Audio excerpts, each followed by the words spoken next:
Hello everyone, welcome to my YouTube channel. इस video में हम लोग आई सेक्शन के सेंट्रोइडल एक्स और वाई एक्सिस के about moment of inertia calculate करेंगे। मोमेंट ऑफ इनर्शिया का प्रोसीजर हम लोग पहले पढ़ चुके हैं। अब यहाँ पे आई सेक्शन के लिए वो अप्लाई करेंगे। तो हमको क्वेश्चन दिया है कि find the moment of inertia about centroidal X and Y axis. मतलब हमें इस आई सेक्शन का पहले सेंट्रोइड लोकेट करना है और उस सेंट्रोइड से पास होने वाली एक्स एक्सिस और सेंट्रोइड से पास होने वाली वाई एक्सिस के about moment of inertia calculate करना है। तो सबसे पहला काम है कि इस आई सेक्शन का हमको सेंट्रोइड लोकेट करना है। तो सेंट्रोइड लोकेट करने के लिए सेंट्रोइड एक पॉइंट है जिसकी डिस्टेंस आपको पता होनी चाहिए एक्स और वाई एक्सिस से। तो हम एक रेफरेंस एक्स और वाई एक्सिस एज्यूम करेंगे। मान लीजिए मैंने इस आई सेक्शन के बेस पे यहाँ पे एक रेफरेंस एक्स एक्सिस एज्यूम कर ली। ये मेरी रेफरेंस एक्सिस है। और उसी तरह इस आई सेक्शन के मिडिल में ये मैंने वर्टिकल एक्सिस एज्यूम की है जिसको मैं वाई एक्सिस कह रहा हूँ। अभी ये हमारी रेफरेंस एक्सिस हैं जिसके रेफरेंस में हम सेंट्रोइड की लोकेशन फाइंड आउट करेंगे।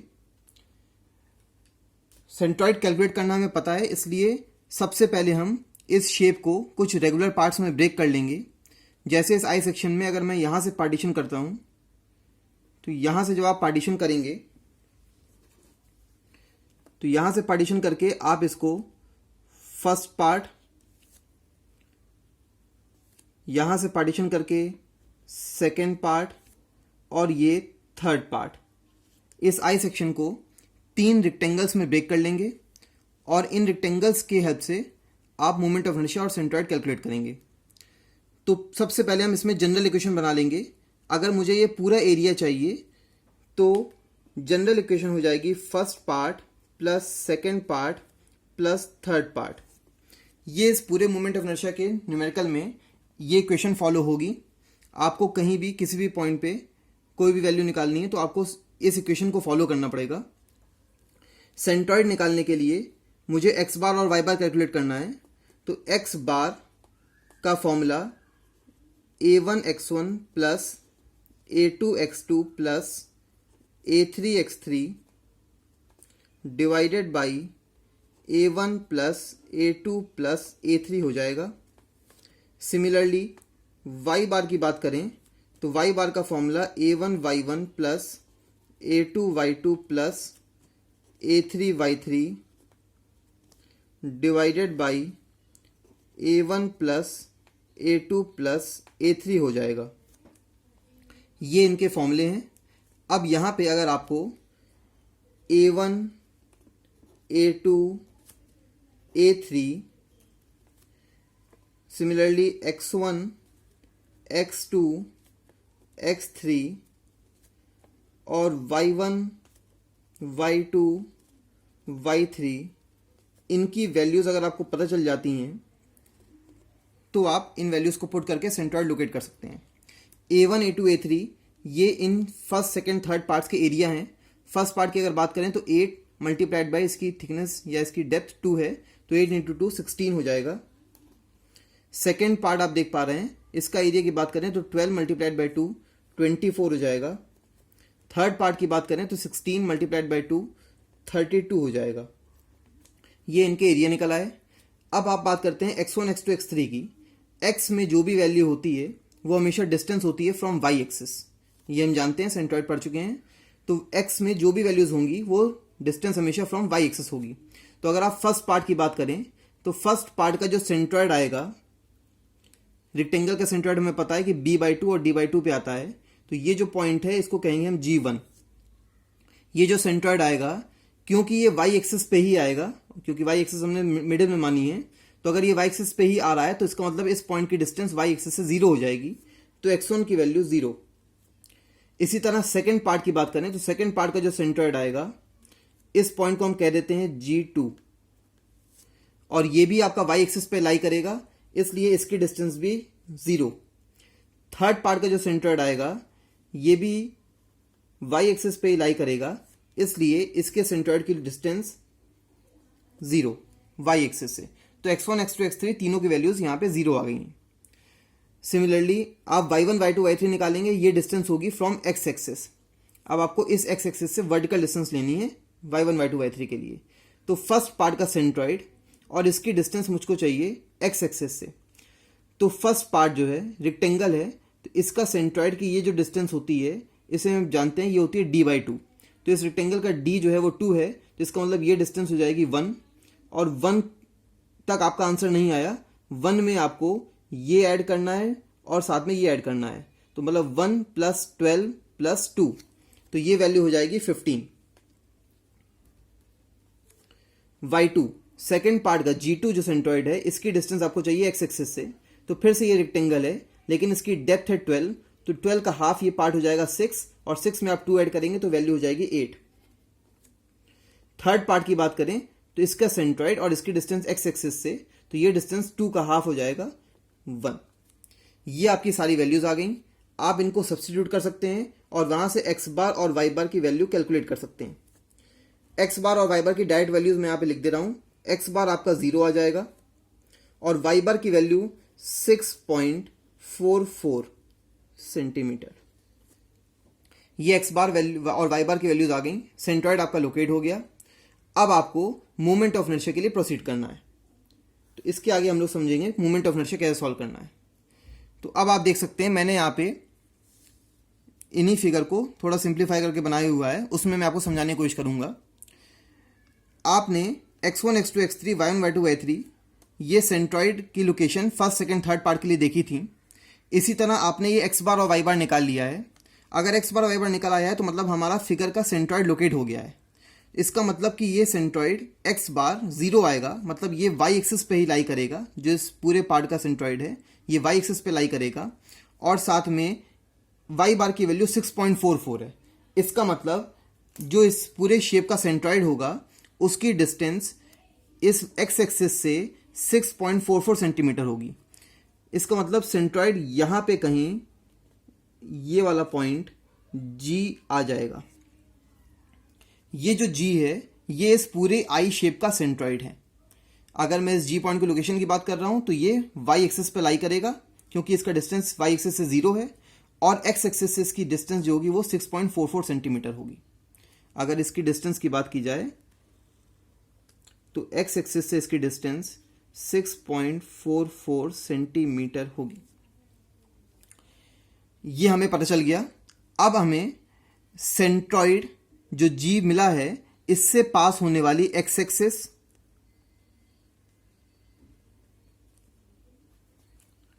और इससे पास होने वाली y एक्सिस के अबाउट, ये जो y एक्सिस होगी इसके about moment of inertia calculate करना है। तो पहले हम लोग x एक्सिस के अबाउट स्टार्ट करते हैं। फिर से जब आप मोमेंट ऑफ इनर्शिया लगाएंगे तो सबसे पहला काम आपको जनरल इक्वेशन देखनी है। तो यहां पे जनरल इक्वेशन की बात करें तो जनरल इक्वेशन हमारी थी first plus second plus third, जो हमने ऊपर भी नोट की थी। अब इसके बेसिस पे आप आई एक्स एक्स लिख सकते हैं, जो कि हो जाएगा आई एक्स एक्स 1 प्लस आई एक्स एक्स 2 प्लस आई एक्स एक्स 3। मतलब आपको इस फिगर में फर्स्ट पार्ट का moment of inertia x axis के अबाउट निकालना है, उसी तरह सेकेंड पार्ट का moment of inertia x axis के अबाउट निकालना है, और थर्ड पार्ट का moment of inertia x axis के अबाउट निकालना है। ये जो गिवन रेड कलर से एक्सिस दी हुई है क्योंकि ये सेंट्रॉइडल एक्सिस है पूरी आई शेप की। और फिर तीनों का मोमेंट ऑफ इनर्शिया इस एक्सिस के अबाउट निकालने के बाद आपको यहां पे ऐड कर देना है। तो ये काम हमको इस आई एक्सिस को निकालने के लिए करना है। तो अब आपको ये आई एक्स एक्स 1 आई एक्स एक्स 2 आई एक्स एक्स 3 निकालने हैं। आई एक्स एक्स 1 से स्टार्ट करते हैं। आई एक्स एक्स 1 मतलब मुझे फर्स्ट पार्ट से डील करना है। तो अब ये जो फिगर मैंने दिखाया हुआ है इसमें आपको, इसमें खाली फर्स्ट पार्ट शेडेड है। फर्स्ट पार्ट का आपको पता है कि इसका सेंट्रॉइड G1 पॉइंट पे आएगा, और हमको जो ये पूरा आई सेक्शन दिया है इसका सेंट्रॉइड अभी हमने फाइंड आउट किया है। जिस पॉइंट की हम बात कर रहे हैं वो है G। आपको इस G से पास होने वाली एक्स एक्सिस के अबाउट मोमेंट ऑफ इनर्शिया आपको कैलकुलेट करना है इस फर्स्ट पार्ट का। अब आपने मोमेंट ऑफ इनर्शिया के फॉर्मूले पढ़े हैं। अगर मैं आपको यहाँ पे दिखाना चाहूँ तो रेक्टेंगल के लिए मोमेंट ऑफ इनर्शिया अगर हम बात करें तो सेंट्रॉइडल एक्सिस से बी डी क्यूब बाई 12 होता है, ये हम पढ़ चुके हैं। सेंट्रॉइडल एक्सिस से B D cube by 12, centroidal Y axis से डी बी क्यूब बाई 12 और इसके बेस के about B D cube by 3। लेकिन इस क्वेश्चन में आपको जो ये एक्स एक्सिस दी है, ये ना इसके सेंट्रॉइडल एक्स एक्सिस है, ना इसकी सेंट्रॉइडल वाई है और ना इसके बेस पे आ रही है। तो इसलिए अब आपके पास तरीका है कि आप इस एक्सिस के पैरेलल सेंट्रॉइडल एक्सिस खींच लें, जिसके अबाउट फॉर्मूला भी हमने देखा B D cube divided by 12, और फिर इन दोनों एक्सिस के बीच में पैरेलल एक्सिस थ्योरम लगा दें ताकि आप इस एक्सिस के अबाउट मोमेंट ऑफ इनर्शिया निकाल पाएं। यहां पे जो मोमेंट ऑफ इनर्शिया निकल के आएगा वही वैल्यू होगी आपकी IX1। तो इसको निकालने के लिए पैरेलल एक्सिस थ्योरम लगाते हैं, जो होती है IG प्लस AH स्क्वायर। यहां पे आप IG फर्स्ट पार्ट के लिए A1 H1 सारी चीजें फर्स्ट पार्ट के लिए सॉल्व कर सकते हैं। अगर मैं IG1 की बात करूं तो फर्स्ट पार्ट के सेंट्रॉइडल एक्सिस के अबाउट मोमेंट ऑफ इनर्शिया, तो फर्स्ट पार्ट के सेंट्रॉइडल एक्सिस के अबाउट मोमेंट ऑफ इनर्शिया जो कि है B D cube by 12 plus A1 first part का एरिया, एरिया आप अभी ऊपर निकाल चुके हैं, ये वैल्यू 16 है। H1 के लिए मैंने पिछले क्वेश्चन में ही बताया था आपको, तो ये हमेशा याद रखना है कि जब भी आप IX6 निकालते हैं तब H की जगह आपको हमेशा y बार माइनस y पुट करना है। अगर यहाँ पे H1 है तो आप यहाँ पे y1 कर देंगे और इस टर्म का स्क्वायर। ये डायरेक्ट फॉर्मूला याद रखें तो न्यूमेरिकल्स में आपको कैलकुलेशन करने में दिक्कत नहीं आएगी। अब आपको यहाँ पे सारी वैल्यूज सब्स्टिट्यूट करनी है। b और d, अगर आप इस रेक्टेंगल के लिए बात करते हैं तो रेक्टेंगल के लिए ये b हो जाएगा और ये d हो जाएगा। तो आप अगर इस अपनी फर्स्ट शेप में देखें, फर्स्ट वाले फिगर में, तो फर्स्ट पार्ट के लिए b की वैल्यू है 8 और d की वैल्यू 2। तो यहाँ पे आप वैल्यू सब्स्टिट्यूट कर दें b d की, और वैल्यू सब्स्टिट्यूट करने के बाद यहाँ y बार और y1 ये भी आप यहाँ सेंट्रॉइड में निकाल चुके थे। y बार की वैल्यू 6.44 और y1 की वैल्यू 15। ये सारी वैल्यूज पुट कर देंगे और खाली आपको इसको कैलकुलेट सॉल्व करना है। सॉल्व करने के बाद इसकी वैल्यू 1177.7 यूनिट की बात करी जाए तो ये हो जाएगी सेंटीमीटर टू द पावर 4। ये IX1 की वैल्यू आ गई। सिमिलरली आपको IX2 की वैल्यू निकालनी है सेकेंड पार्ट के लिए। फिर से आप इस फिगर में देखें, ये जो सेकेंड फिगर बनाया है, इसके सेंट्रॉइड की बात की जाए तो ये पॉइंट होगा G1, ये सेकेंड पार्ट का, सॉरी G2, ये सेकेंड पार्ट का सेंट्रॉइड है। इस सेंट्रॉइडल एक्सिस के अबाउट आपको मोमेंट ऑफ इनर्शिया पता होता है जो कि B D cube divided by 12 होता है। ये भी हमने देखा था ऊपर वाले न्यूमेरिकल में, ऊपर वाले फिगर में भी, फर्स्ट पार्ट के लिए भी। और जो इस पूरे आई सेक्शन का सेंट्रॉइड है वो जी पॉइंट पे आ रहा है और यहां से पास होने वाली जो एक्सिस है एक्स एक्स, इसके अबाउट आपको मोमेंट ऑफ इनर्शिया निकालना है। तो इसके अबाउट मोमेंट ऑफ इनर्शिया निकालने के लिए आपको यहां पे इन दोनों एक्सिस के बीच में पैरेलल एक्सिस थ्योरम लगानी पड़ेगी। तो फिर से हम लगाते हैं IG प्लस AH स्क्वायर। ये सेकेंड पार्ट के लिए सारी चीज़ें हो जाएंगी। तो इसको सॉल्व कर लें तो IG2 सेकेंड पार्ट का moment of inertia centroidal axis के अबाउट, ये वैल्यू आप लिख देंगे यहाँ पे BD cube by 12 plus second part का एरिया। अगर आप ऊपर देखें तो सेकेंड पार्ट का एरिया 24 हमने कैलकुलेट किया था। और H2 के लिए बात करें, क्योंकि हम IX6 निकाल रहे हैं तो इसलिए यहाँ पे लिख देते हैं y बार माइनस y, और क्योंकि सेकेंड पार्ट है तो y2 कर देंगे और उसका स्क्वायर। फिर से आपको यहाँ पे सारी वैल्यूज पुट करनी है। अब इस वाले पार्ट के लिए, रेक्टेंगल सेकेंड पार्ट के लिए, जो b की वैल्यू है, b हमेशा हॉरिजॉन्टल रहेगा और d हमेशा वर्टिकल रहेगा, ये ध्यान रखें। तो b की वैल्यू 2 हो जाएगी और d की वैल्यू 12 हो जाएगी। वो वैल्यूज यहाँ पे पुट करेंगे। y बार और y2 भी आप ऊपर सेंट्रॉइड में कैलकुलेट कर चुके हैं। तो यहाँ से सॉल्व करने के बाद ये वैल्यू 346.4 आ जाएगी सेंटीमीटर टू द पावर 4। ये आपकी IX2 की वैल्यू है। सिमिलरली आप IX3 निकालेंगे। अगर हम थर्ड पार्ट की बात करते हैं तो ये नेक्स्ट फिगर देख सकते हैं जिसमें हमने थर्ड पार्ट को शेड किया हुआ है। तो थर्ड पार्ट के सेंट्रॉइड की बात करें तो ये पॉइंट होगा G3 और यहां से जो एक्सिस पास करेगी इसके अबाउट मोमेंट ऑफ इनर्शिया का फॉर्मूला वो भी हम जानते हैं, BD क्यूब बाई 12। ये फॉर्मूला हमें पता है BD³/12। अब आपको जो इस पूरे आई शेप का सेंट्रॉइड है जो कि पॉइंट G है, इससे पास होने वाली एक्स एक्सिस, इसके अबाउट आपको मोमेंट ऑफ इनर्शिया कैलकुलेट करना है। तो मोमेंट ऑफ इनर्शिया कैलकुलेट करने के लिए फिर से आपको वही काम करना पड़ेगा, पैरेलल एक्सिस थ्योरम लगानी पड़ेगी। तो इन दोनों के बीच में आपको पैरेलल एक्सिस थ्योरम लगानी है। जहां भी आपको मोमेंट ऑफ इनर्शिया जिस एक्सिस के अबाउट नहीं पता हो, वहां कैलकुलेट करने के लिए हमेशा आपको पैरेलल एक्सिस थ्योरम लगानी पड़ेगी। तो पैरेलल एक्सिस थ्योरम आप लगा देंगे तो ये वैल्यू हो जाएगी IG प्लस AH², और ये सारी चीजें थर्ड पार्ट के लिए हो जाएंगी। अब आप वैल्यू पुट कर सकते हैं यहां पे BD³/12 प्लस थर्ड पार्ट का एरिया जो कि आप ऊपर कैलकुलेट कर चुके हैं 32, और H के लिए क्योंकि आप XX निकाल रहे हैं तो आप यहां पे फिर से y बार माइनस y लिखेंगे और ये थर्ड पार्ट के लिए कर देंगे इसका स्क्वायर। यहां पे फिर से आप सारी वैल्यूज पुट करेंगे। इस रेक्टेंगल में B की वैल्यू 16 हो जाएगी और D की वैल्यू 2 हो जाएगी। ये आप पुट करेंगे वैल्यूज तो आपकी ये value 957.66 centimetre to the power 4 ये वैल्यू आ जाएगी। ये आप कैलकुलेट करके चेक कर सकते हैं। यह IXX3 की वैल्यू है। अब जैसे कि आप देख पा रहे हैं कि हमने IXX1, IXX2, IXX1, IXX2, IXX3 तीनों वैल्यूज निकाल ली हैं। तो अब हम IXX कैलकुलेट कर पाएंगे। IXX निकालने के लिए हमको यही फॉर्मूला लगाना है, IXX1 plus IXX2 plus IXX3। ये तीनों वैल्यूज ऐड कर देनी है और तीनों वैल्यूज ऐड करने के बाद आपका answer 2481.77 centimetre to the power 4 आ जाएगा। ये वैल्यूज हो सकता है कि आपके कैलकुलेट करने पर पॉइंट में कुछ वेरी कर सकती हैं,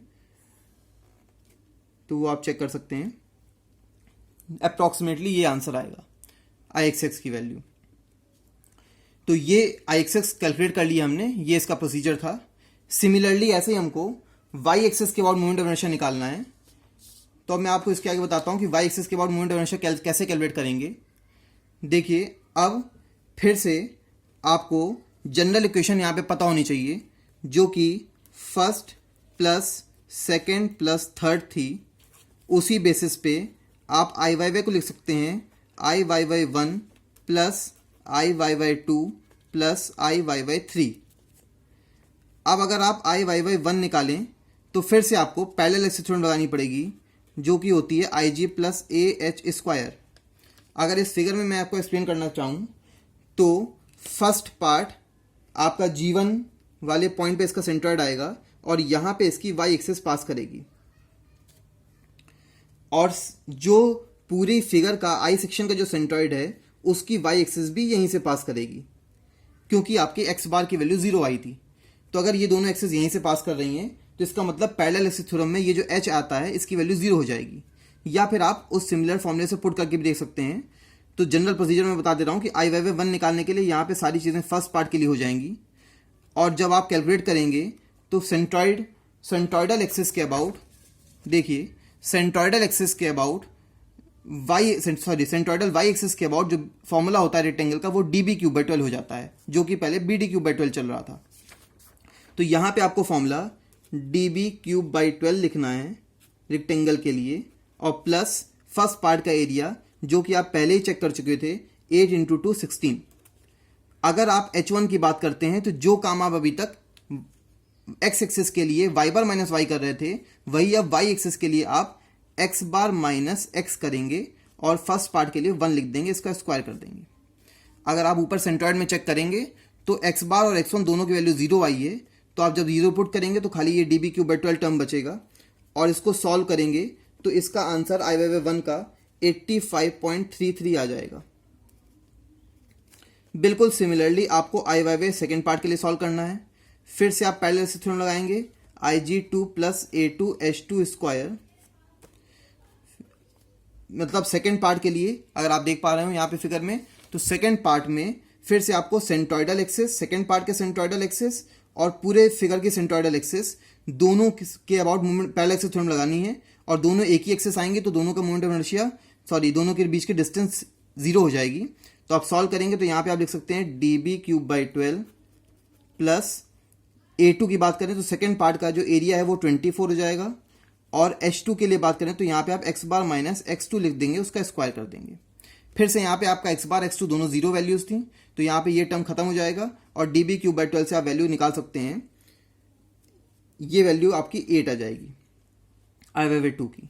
सिमिलरली आप i/3 की बात करेंगे तो फिर से आपको Ig3 प्लस A3H3² लगाना है फॉर्मूला, और फिर से यहाँ पे फॉर्मूला क्योंकि ये रेक्टेंगल है तो db³/12 थर्ड पार्ट आप देख सकते हैं, फिर से आपके पास रेक्टेंगल है तो ये वैल्यू db³/12 हो जाएगी, और प्लस थर्ड पार्ट का एरिया जो कि आप निकाला था 32। h की बात करें तो यहाँ पे आप x बार माइनस x3 का होल स्क्वायर कर देंगे, फिर से यहाँ पे x बार x3 जीरो है तो ये टर्म जीरो हो जाएगा, और db³/12 से सॉल्व करने के बाद ये वैल्यू 682.66 आ जाएगी। ये आपकी तीनों वैल्यूज आ गई हैं i/1, i/2, i/3 की। अब ये तीनों वैल्यूज आने के बाद आपको तीनों वैल्यूज को सम करना है तो आपको फाइनल i/2 मिल जाएगा। तो आपका फाइनल i/2 का जो आंसर आएगा वो 776 सेंटीमीटर टू द पावर 4, ये इसकी अप्रॉक्सीमेट वैल्यू आ जाएगी।